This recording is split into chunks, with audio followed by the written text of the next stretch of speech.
Bom dia, irmãos. Vamos iniciar o nosso culto, queridos. Temos alguns avisos aqui para os irmãos. Primeiro, começamos o mês de dezembro, hein? Vocês estão de parabéns, vocês estão cumprindo o que vocês disseram que vocês iam cumprir, hein? Estão aqui, não é não?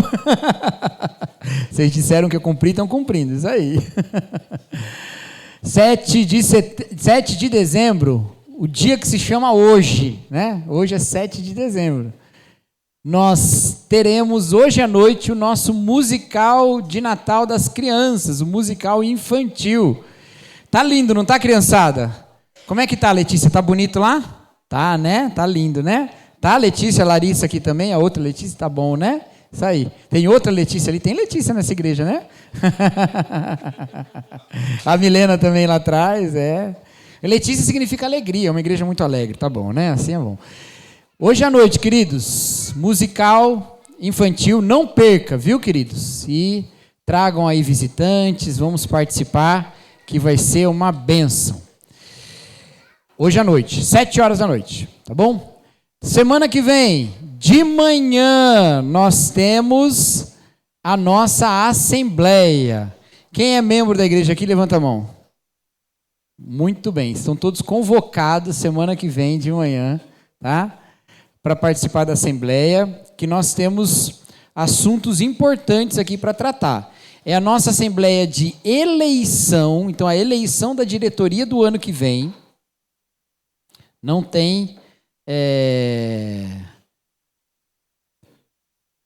Esqueci o que eu ia falar. Mas se a gente não estiver aqui, não tem diretoria no que vem, né? E aí não dá para fazer nada. Então, venha participar da assembleia, eleição da diretoria e também a profissão de fé, tá bom? Dos nossos candidatos ao batismo. Semana que vem também nós temos a nossa profissão de fé, tá? Porque no dia 21 de manhã, na semana seguinte, 10 horas da manhã, nós temos o nosso culto de batismo, tá? Que nós vamos levar esses nossos irmãos às águas do batismo e vai ser uma bênção também. Então, de manhã é isso. Volta aí na outra, Jenny. À noite, semana que vem, nós temos a nossa cantata de Natal do coro misto da igreja, 7 horas da noite. Tá ficando lindo também, né, Pri? Né, Paulo? Tá, acreditem neles, gente. Olha, cara, ó, parece que mente? Não mente. E é advogada, hein? Ó.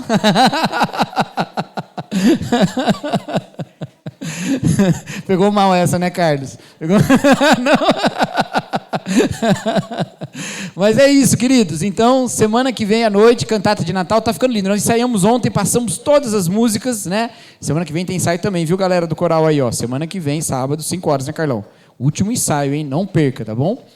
Aí vai passar tudo com tudo, do jeito que vai ser no domingo. E no domingo, 7 horas da noite, cantata de Natal. Irmãos, assim, ó, deixa eu falar, vou falar uma coisa sobre essas duas cantatas aí. Natal é um período culturalmente muito relevante.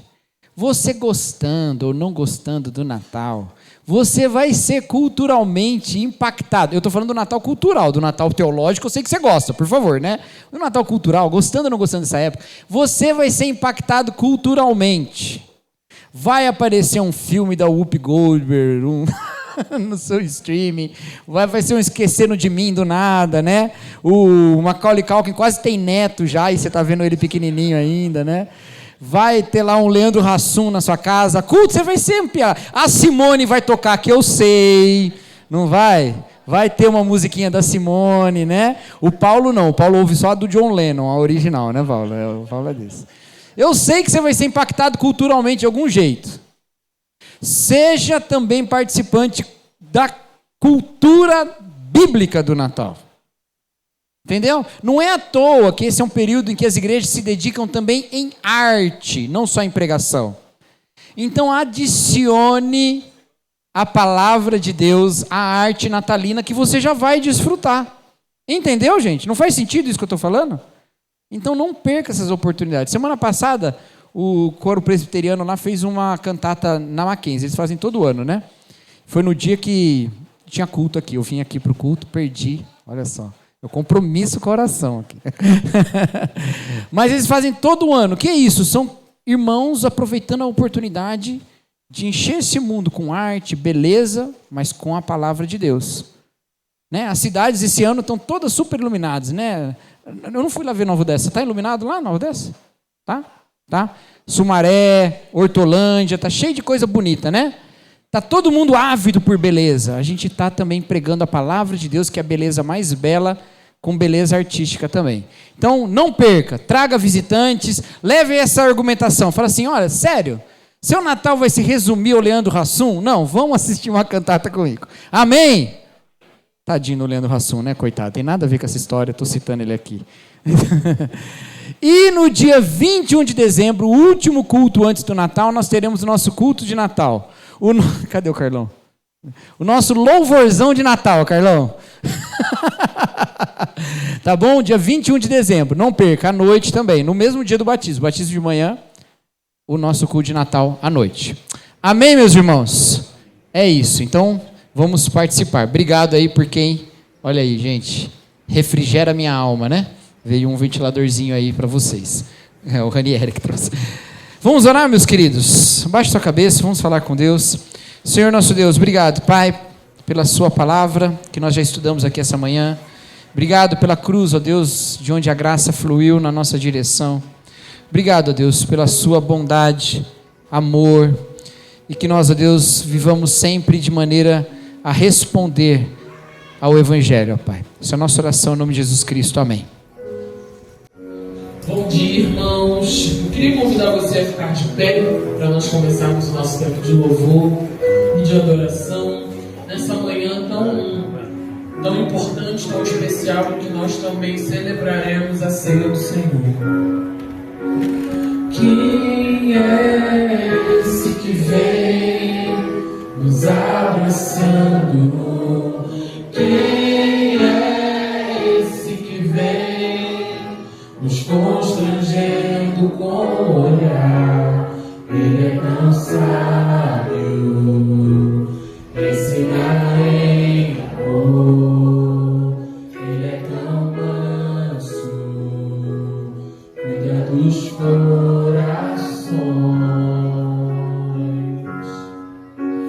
Quem é esse que vem nos abraçando? Quem é esse que vem nos constrangendo com o olhar? Ele é tão sábio, ensinar em amor. Ele é tão manso, cuida dos corações. Ele entrou em casa, ele está à mesa, ele nos observa, sabe que o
Obrigado, Pai, porque quando nós trazemos à nossa memória a importância que tem esse ato, Pai, de lembrar todos os meses do Teu sacrifício, de lembrar todos os meses que é por conta do Teu sacrifício que nós fomos salvos, e é por causa da Tua salvação que nós podemos viver com segurança de que estaremos eternamente contigo, Pai.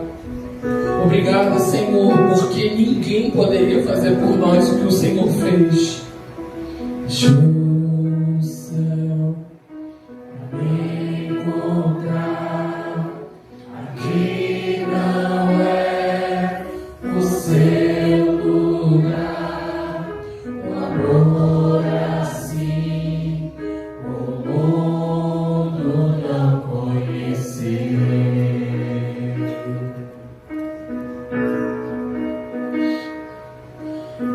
Naquela cruz se entregou, o teu perdão me alcançou. Um amor assim o mundo não conheceu.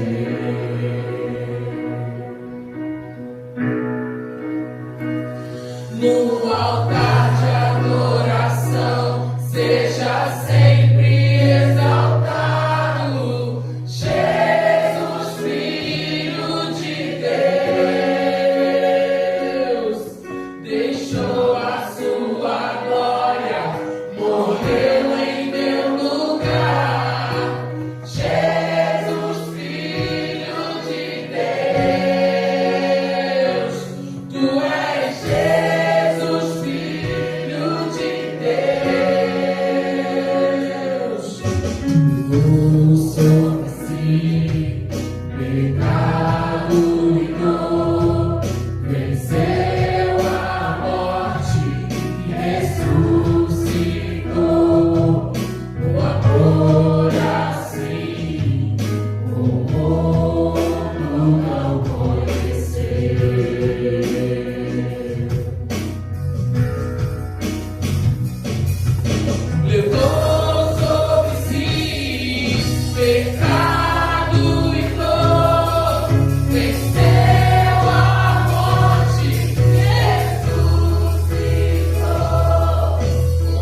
adoração seja sempre exaltado.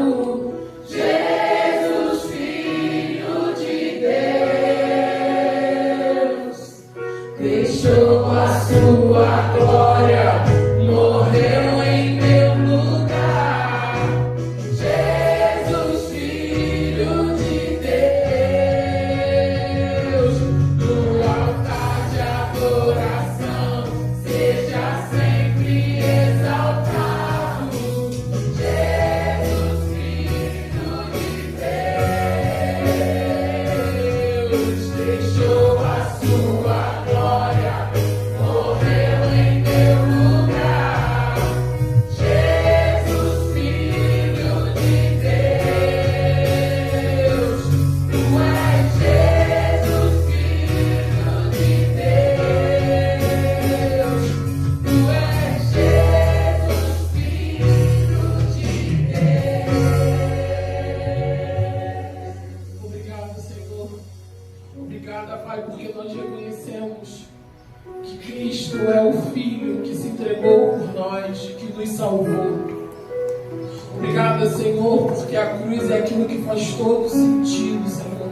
Que nós possamos sempre trazer à memória, Pai, a importância do Teu sacrifício, a profundidade que isso tem de forma eterna, a profundidade do Teu amor que fez que o Senhor, o dono do universo, o Criador de todas as coisas, se entregasse, Pai, por nós, pelo Teu povo, em amor, para que nós fôssemos, Pai, os Teus filhos, para que nós fôssemos, Senhor, co-herdeiros com Cristo, para que nós pudéssemos viver eternamente com o Senhor. Esse é o maior presente que nós poderíamos ter ganhado, Senhor, o Teu Filho. Obrigado por isso, Jesus.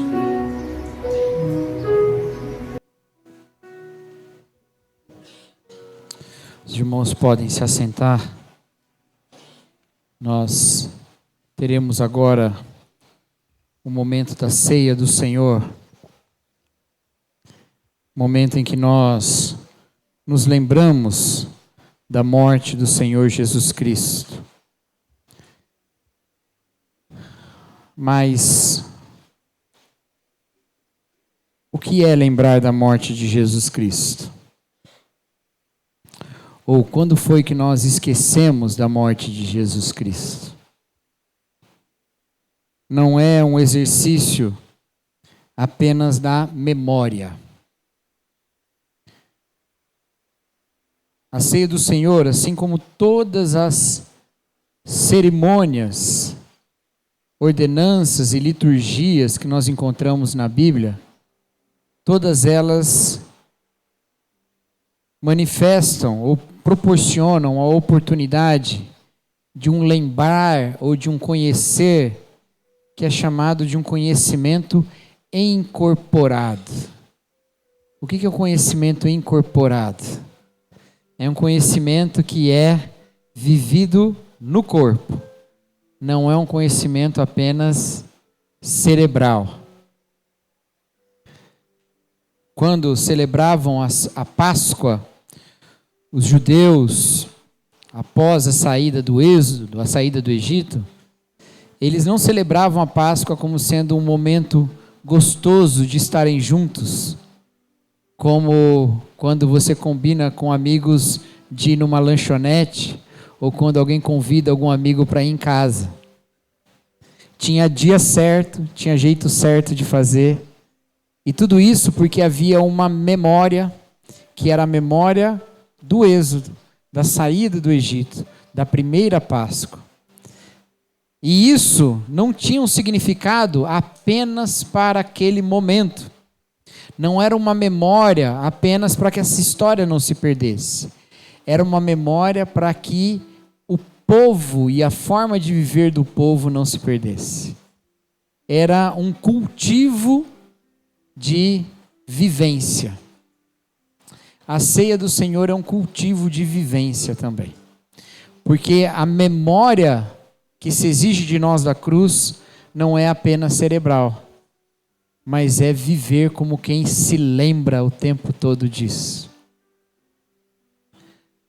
palavra de Deus nos fala em Gálatas, capítulo 2, a partir do versículo 20.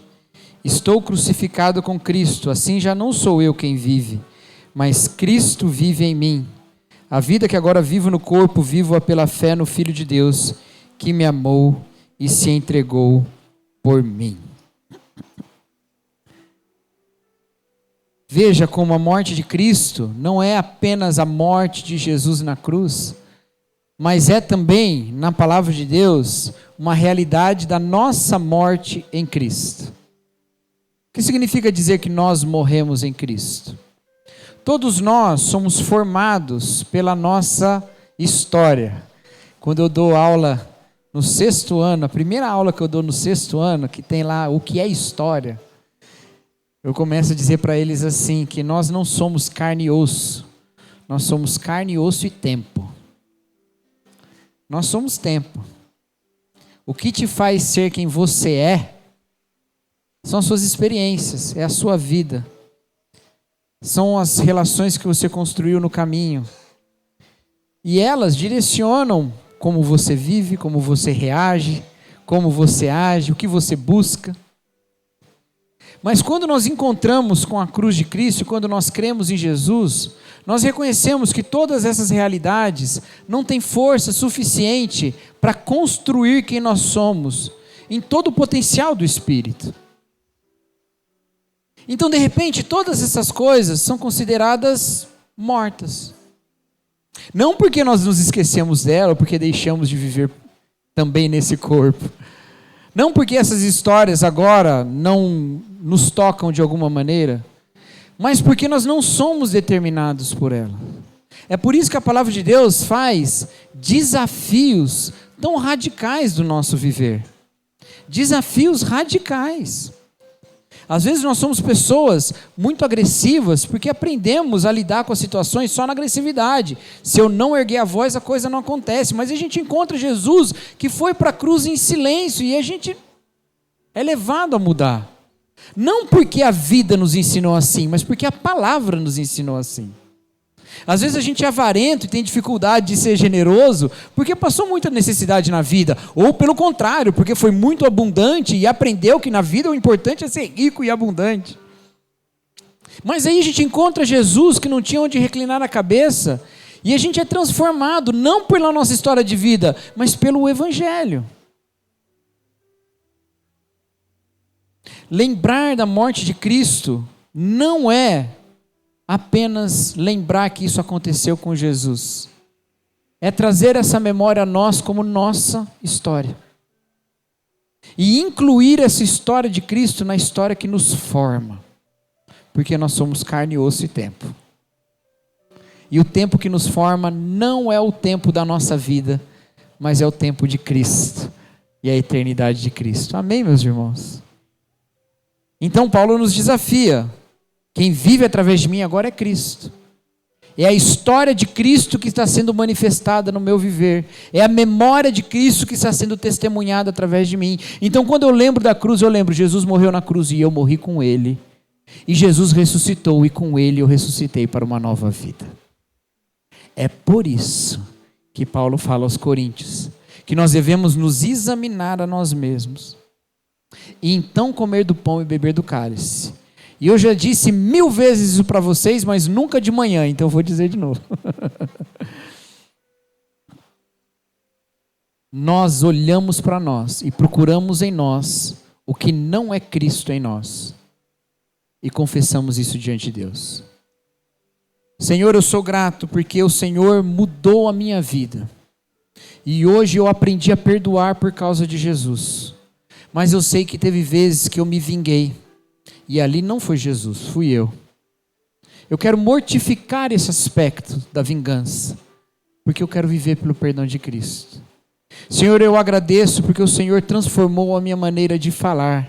Eu tinha um jeito completamente errado de usar as minhas palavras. Feria os outros, mentia, manipulava. E o Senhor me fez viver pela verdade daquele que é a palavra. Mas, naquele dia, eu levantei uma história contra o meu irmão, que eu sei que machuca ele. E naquele dia não foi Jesus o que cura as feridas, fui eu infligindo feridas nele. Eu mortifico isso. Meus irmãos, não é cerebral, é vida. E participar do corpo de Cristo e do sangue de Cristo é reconhecer que através de nós vive Jesus e não nós mesmos. Então a gente se arrepende, confessa e come do pão e bebe do cálice. Porque eu sei que alguns de vocês vão fazer essa oração, vão lembrar de coisas, vão confessar a Deus e vão sair dessa oração pior do que chegaram. Pastor, eu não estava nem pensando nessas coisas de errado, eu estava tranquilo para comer da ceia, para participar da ceia, e agora você falou isso, eu estou tudo na minha cabeça pensando quanto ruim eu sou. Mas isso aqui não é novidade não, você só estava na ilusão, meu querido, ruim você é mesmo. Mas comer do pão e beber do cálice é a consequência necessária dessa oração, porque é confiar na cruz que nos perdoou. Eu não como do pão e bebo do cálice porque agora finalmente eu estou digno. Eu como do pão e bebo do cálice porque eu confio em Jesus Cristo, que me dá esse direito. A questão não é que se eu não reconhecer o pecado, o pão vai virar veneno, eu ponho na boca e morro na hora, tipo Ananias e Safira. Não é isso que vai acontecer. A questão é que se eu não reconheço o meu pecado, não confesso, esse momento aqui é inútil. Inútil, queridos. E é por isso que a palavra de Deus fala que nós acrescentamos condenação quando fazemos isso. Porque a gente está somando agravante para o nosso pecado. Mas quando confessamos o pecado e reconhecemos que nós não temos dignidade, nós nos lembramos que é a cruz de Cristo que nos faz dignos. Então a gente come do pão, bebe do cálice. E vai viver uma vida nova. Reconcilia a reconciliação necessária. Perdoa quem tem que perdoar. Pede perdão para quem tem que pedir. Socorre quem precisa de socorro, pede socorro para quem está precisando, pede socorro para quem pode socorrer, consola quem chora, ri com quem ri, celebra o que o outro celebra, e assim vive Jesus nas nossas relações. Amém, meus irmãos? Vamos orar então, baixa sua cabeça. Eu quero chamar já os irmãos que vão servir a ceia, os diáconos a estarem aqui à frente, para ficarem prontos. E nós vamos orar. Você, meu irmão, que está aí com a sua cabeça baixa, confesse o seu pecado ao Senhor. Faça um compromisso de restauração. Então coma do pão e beba do cálice.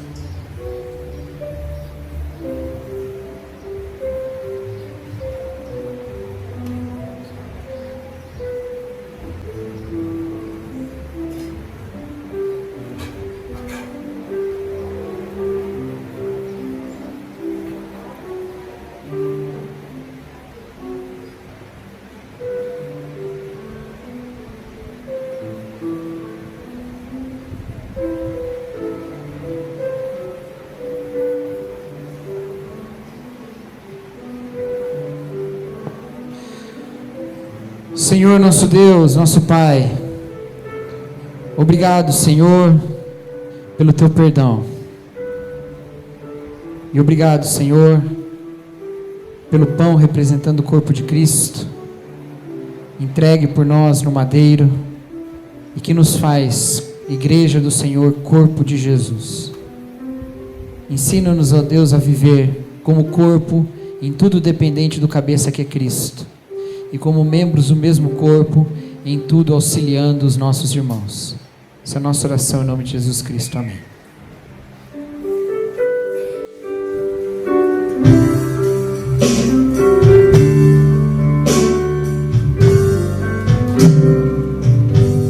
Bem mais que as forças, poder e reis,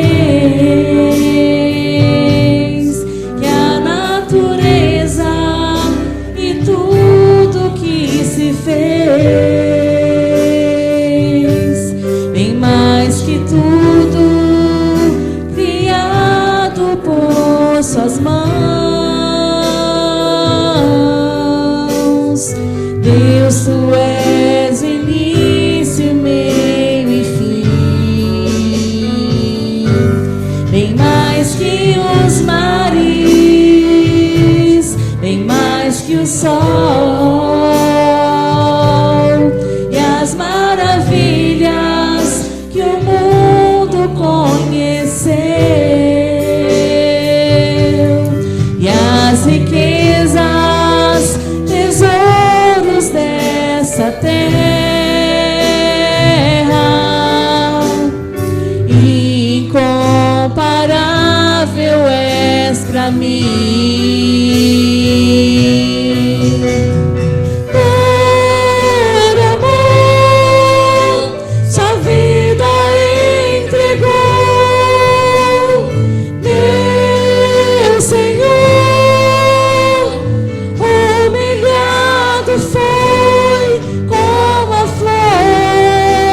Machucada no jardim, morreu por mim, pensou em mim, me amou.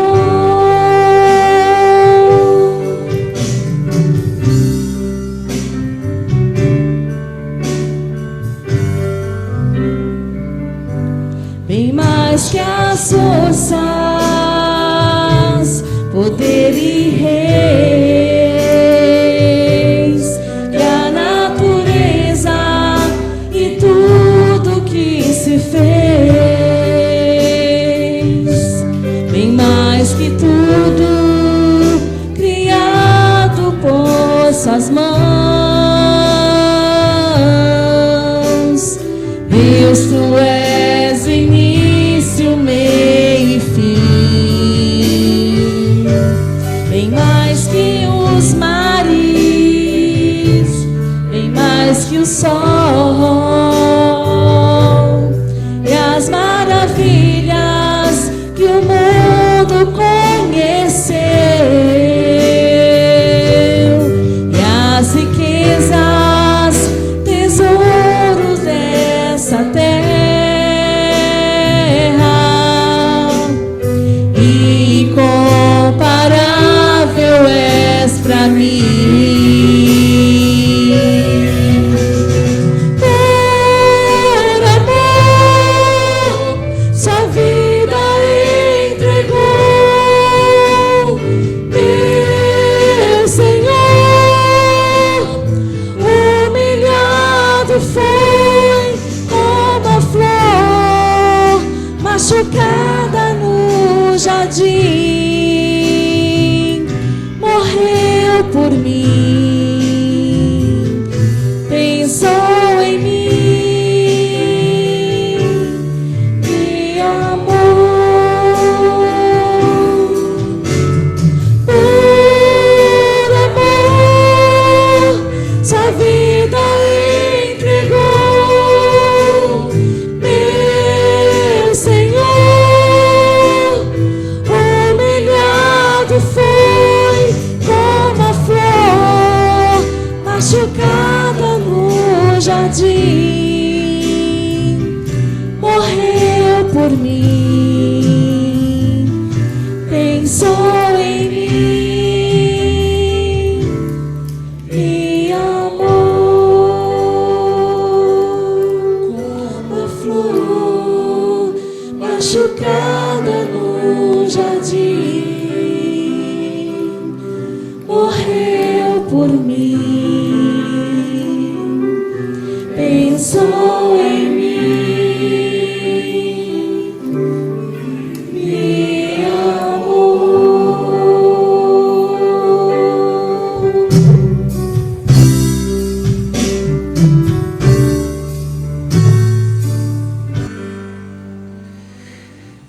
Enquanto comiam, Jesus pegou o pão, deu graças, partiu e deu aos discípulos, dizendo: peguem, isso é o meu corpo, em memória de Cristo, comamos o pão.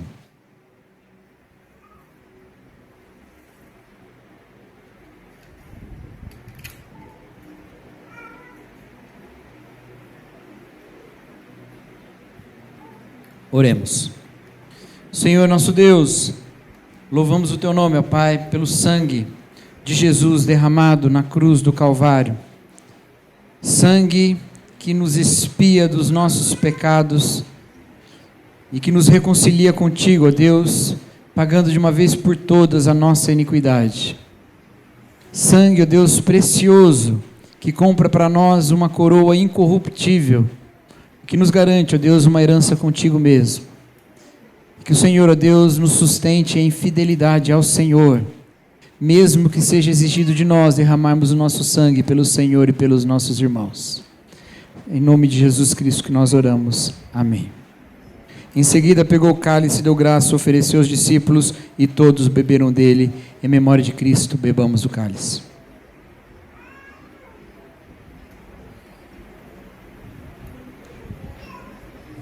Então ele lhes disse: isso é o meu sangue da aliança, que é derramado em favor de muitos. Em verdade lhes digo que não beberei outra vez o fruto da videira, até aquele dia em que beberei o vinho novo no reino de Deus. E depois de terem cantado um hino, saíram para o Monte das Oliveiras. Vamos ficar em pé, meus irmãos, nós vamos cantar um cântico também, celebrando ao Senhor. Nós não sabemos qual foi o hino que eles cantaram, e nem vamos sair daqui para ir lá para o Monte das Oliveiras, onde o Silvio mora, não.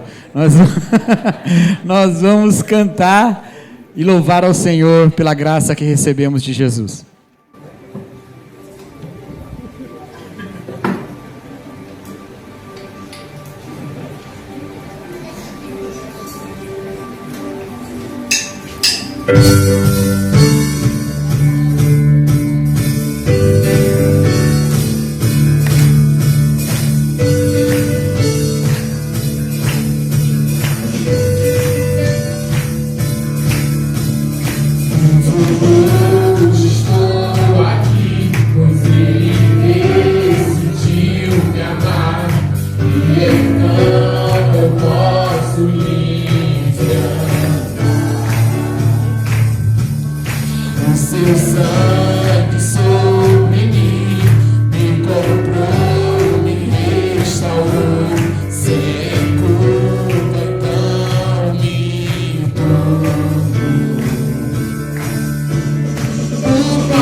Porque toda morte o sofrer não me assustarão jamais. Pois foi Ele quem venceu em meu lugar. Jesus Cristo, Rei dos Reis, nos trouxe a redenção, a esperança retornou, graça e paz nos revelou. Jesus Cristo, Rei dos Reis, nos trouxe a redenção, a esperança retornou, graça e paz nos revelou.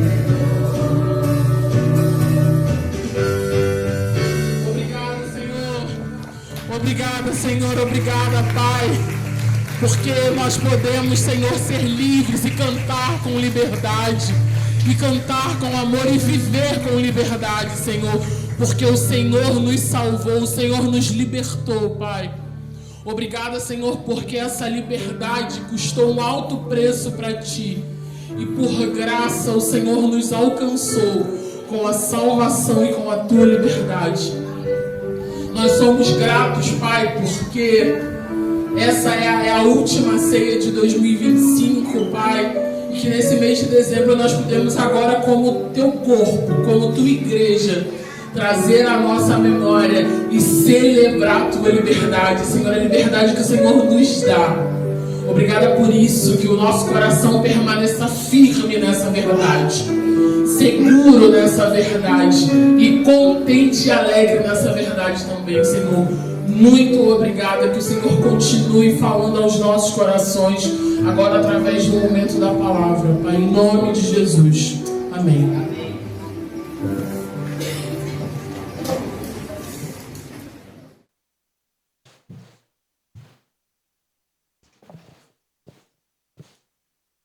Amém. As crianças que estão ensaiando para o coral vão lá com a Nath pela última vez. Não é não, Miguel?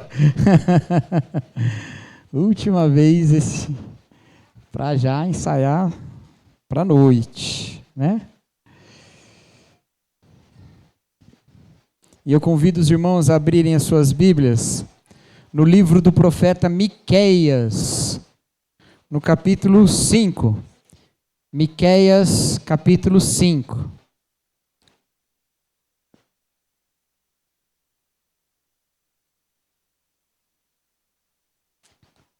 Miqueias, capítulo 5, nós vamos ler o versículo 2. Nós estamos aqui numa série chamada de O Natal no Antigo Testamento. E hoje vamos para esse famoso texto do profeta Miqueias, capítulo 5, versículo 2. Miqueias 5:2, diz assim a palavra de Deus: Mas você, Belém, Efrata, embora pequena entre os clãs de Judá, de você virá para mim aquele que será o governante sobre Israel. As suas origens estão no passado distante, em tempos antigos. Essa é a profecia de Miqueias sobre a vinda de um governante na cidade de Belém. E Miqueias escreve isso muitos séculos antes do nascimento de Jesus. Dada pelo Senhor essa palavra, o profeta registra ela no livro, e a partir daí cria-se em Israel uma esperança de um governante vindo de Belém.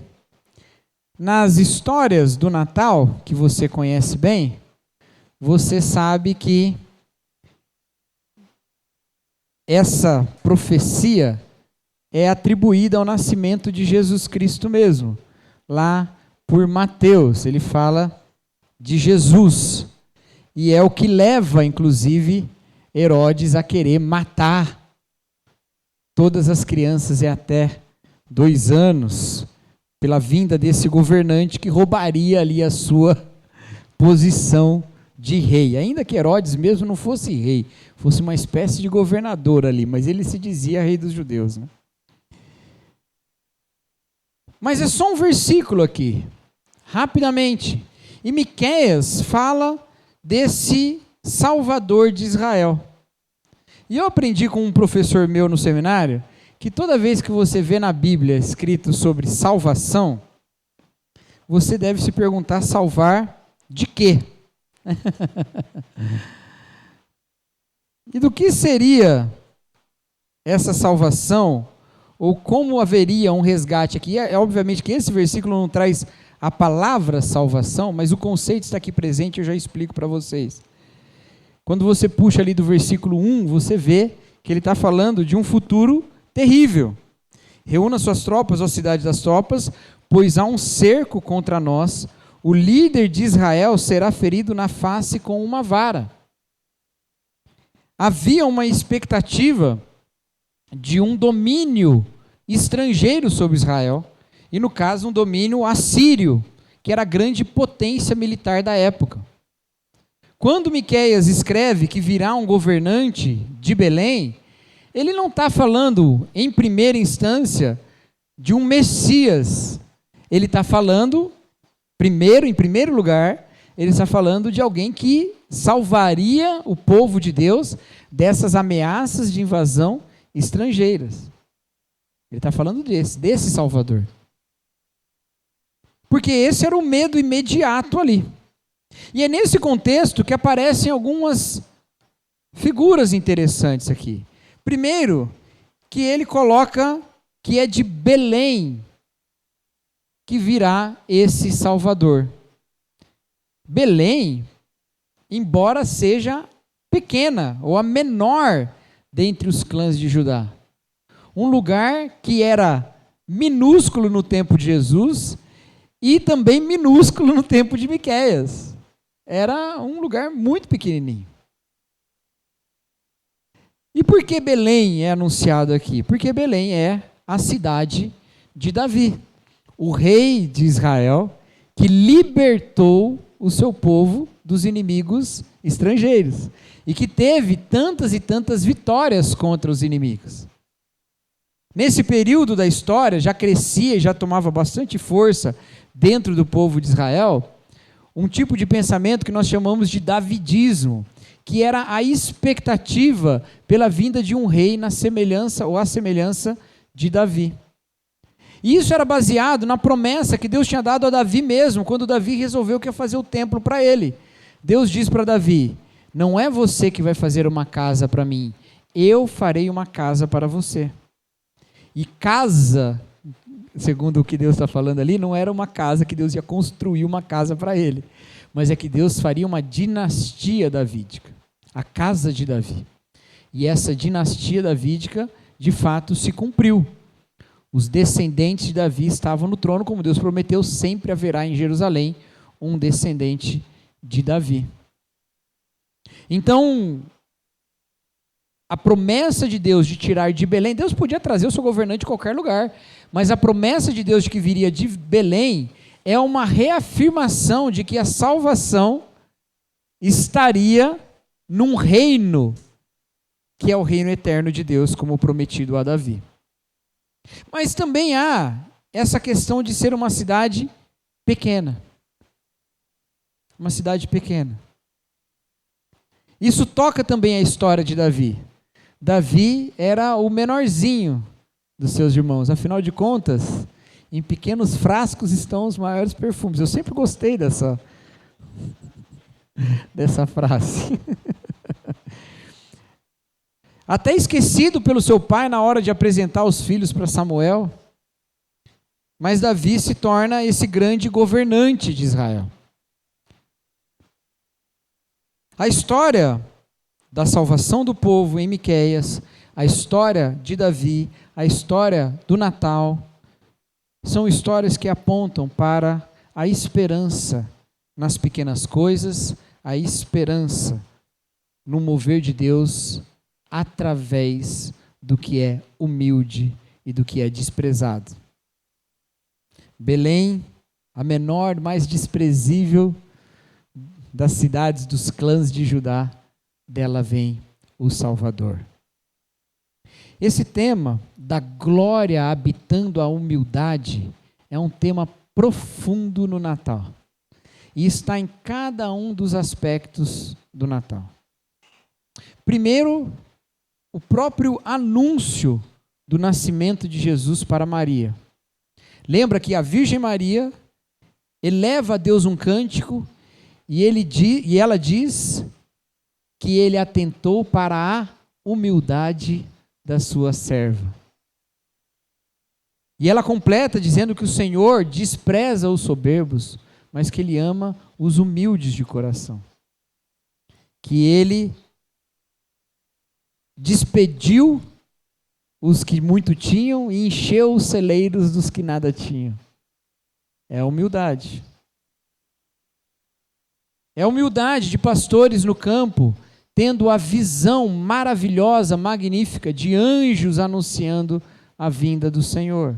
É a humildade do Salvador da terra, nascendo numa estrebaria, não encontrando nem mesmo uma hospedagem para si. É a humildade de uma família que viaja a mando dos poderosos. Recenseamento, vai para a terra onde você nasceu e lá registra o seu nome. Quem tomou essa decisão? O imperador, lá em Roma, quilômetros de distância, e mexe com a vida de uma mulher grávida, prestes a parir, tendo que viajar em lombo de bicho, não é na primeira classe, não.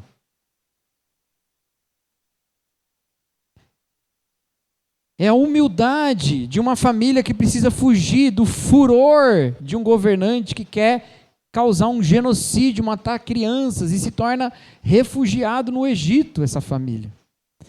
É a humildade habitando a glória dessa simples família, recebendo visita de magos ricos com presentes valiosos no lugar onde ninguém esperaria, guiados por uma estrela. A glória habitando na humildade é um tema profundo no Natal. O apóstolo João, falando sobre a encarnação, ele diz: nós vimos a sua glória, glória do unigênito do Pai, cheio de graça e de verdade.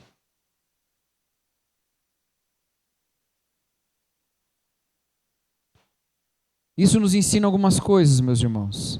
Em primeiro lugar, que a nossa esperança não está naqueles que se dizem poderosos nesse mundo. Não está nas grandes cidades desse mundo que controlam os poderes políticos e econômicos. Não está nas grandes potências militares desse mundo que podem decidir de uma hora para outra criar inimigos e invadir territórios. Nossa esperança não está nessas coisas. Nossa esperança está na invasão santa do reino de Deus do céu para a terra, da nova Jerusalém que desce do céu. Não olhamos para tronos e coroas como se de lá viesse a justiça de Deus. Olhamos para o Cristo na cruz, o Cristo na manjedoura, o Cristo na humildade, que nos enche de esperança, de transformações mais radicais e profundas. Em segundo lugar, isso também nos ensina a vivermos uma vida de humildade. Se o próprio Cristo esteve em humildade entre nós, assim nós também vivemos em humildade entre os outros. A encarnação nos ensina isso, de modo que Paulo, escrevendo aos Filipenses, fala que é o paradigma da encarnação que nos ensina a considerar o outro superior a nós mesmos. Tende vós a mesma atitude que teve Cristo Jesus, que sendo Deus, não tomou por usurpação ser igual a Deus, antes esvaziou-se a si mesmo, tomou forma de servo. Nós vivemos como servos, porque Paulo está dizendo, tem de vós a mesma atitude. Celebramos o Natal, meus queridos, considerando o outro superior a nós mesmos. Celebramos o Natal e vivemos o Natal considerando o outro alguém digno do nosso amor, do nosso cuidado, da nossa atenção, assim como nós também somos considerados assim pelo outro. É essa maneira de nós fomentarmos as virtudes de Cristo, da sua glória em humildade na comunidade cristã. E essa é uma realidade muito óbvia, mas tantas vezes esquecida. É óbvio, não é óbvio? É óbvio que a mensagem cristã é uma mensagem de humildade. É óbvio que a mensagem cristã é uma mensagem de se preocupar com o outro antes de nós mesmos. É óbvio que é uma mensagem de amor e de bondade, de amar o próximo como a nós mesmos, ou amar como Cristo nos amou, que é ainda mais difícil. É óbvio tudo isso. Ainda assim, nós esquecemos isso tantas vezes.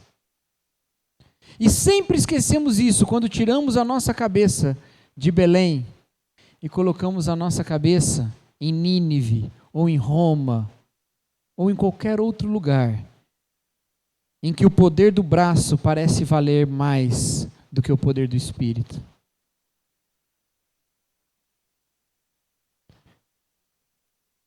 Nós aprendemos a colocar nossa esperança nas pequenas coisas e humildes coisas.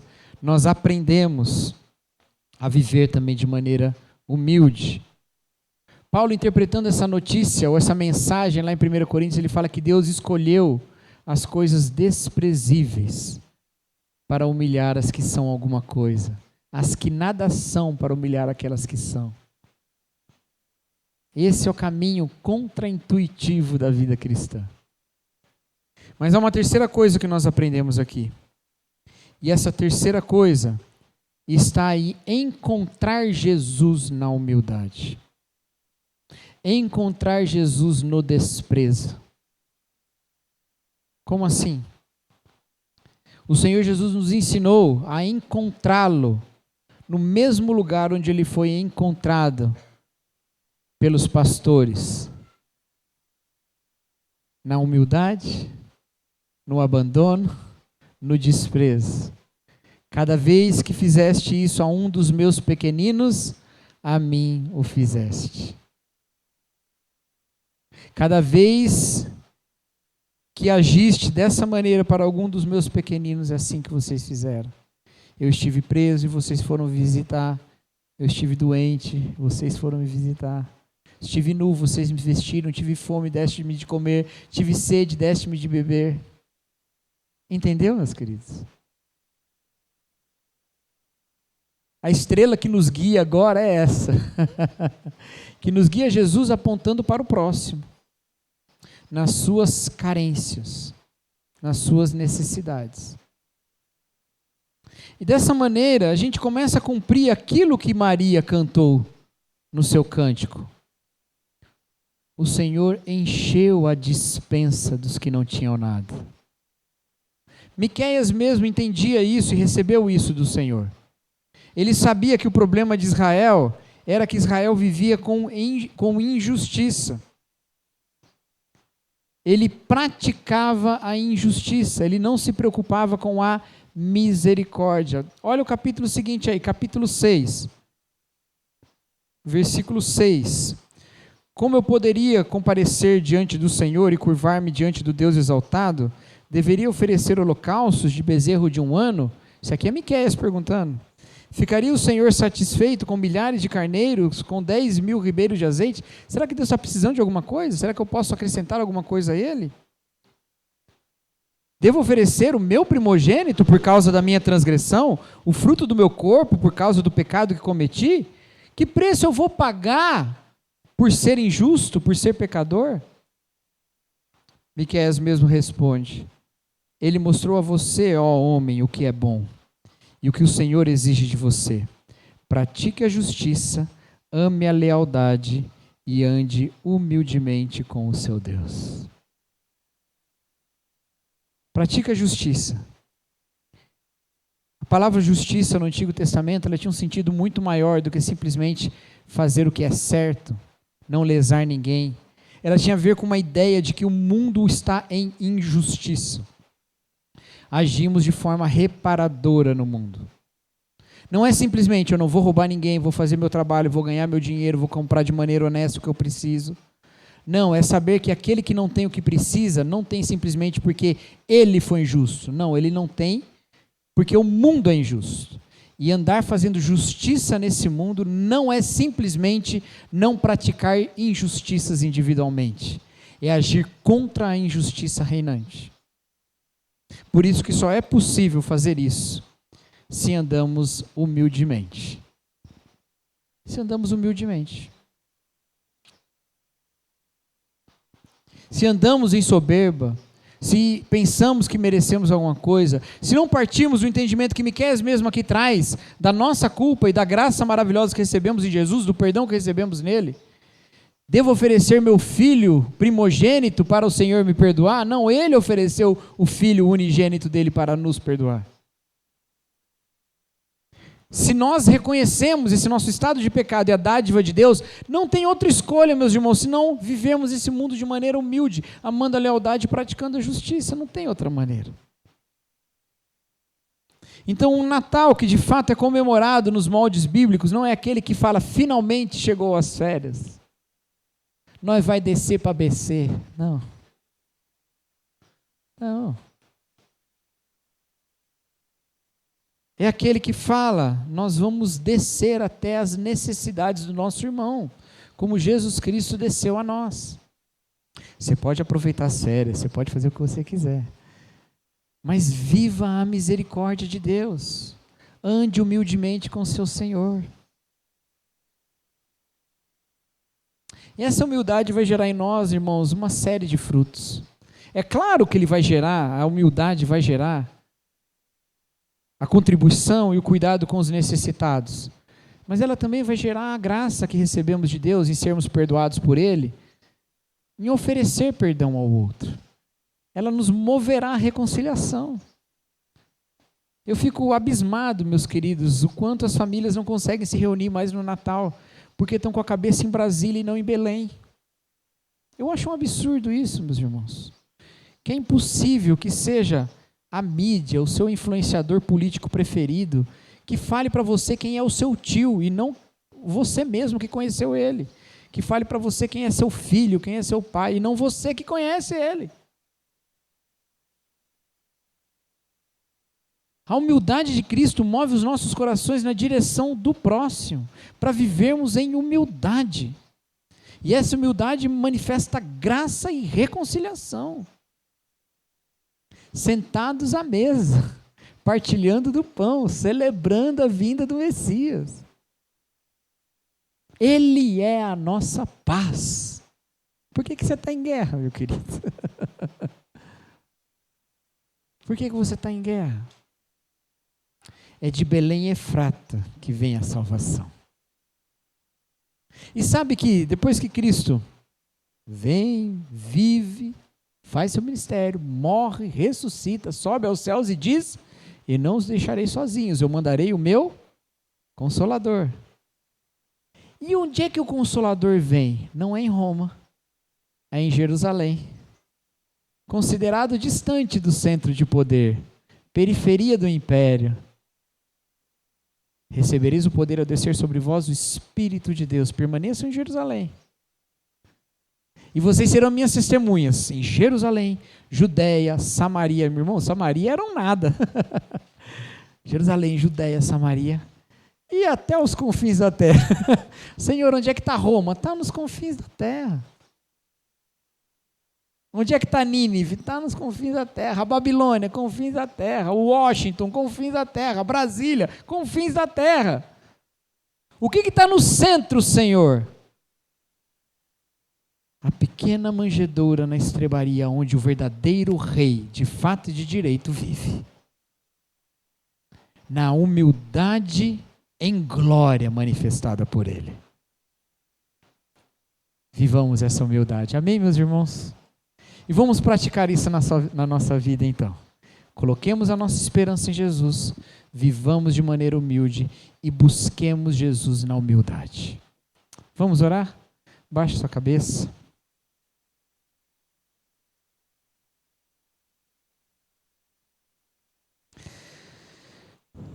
Senhor nosso Deus, louvamos o Teu nome, ó Pai, pelo glorioso Cristo, nascido nos contextos mais impossíveis e improváveis, mais desprezíveis e ignorados, mas aquele no qual nós temos a esperança da salvação. Aquele que é Deus, porque os seus dias estão na eternidade, e cujo trono estará estabelecido para todos sempre. Nós louvamos o Teu nome, ó Pai, porque o Senhor, ó Deus, é o Deus que não nos abandona, mas nos coloca, ó Pai, como pertencentes ao Seu povo, como filhos do Senhor mesmo, por causa do nome de Jesus. E como filhos daquele que abençoa o humilde, que está com o humilde, que vivamos também, ó Deus, em humildade.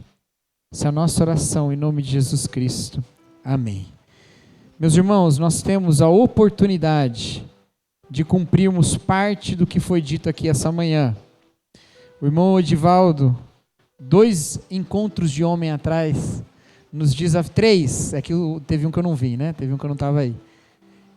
Sentiu-se desafiado e nos desafiou pela palavra a agirmos de maneira solidária com os necessitados. E por isso ele iniciou esse projeto que está começando agora, de nós trazermos mantimentos para abençoarmos pessoas necessitadas.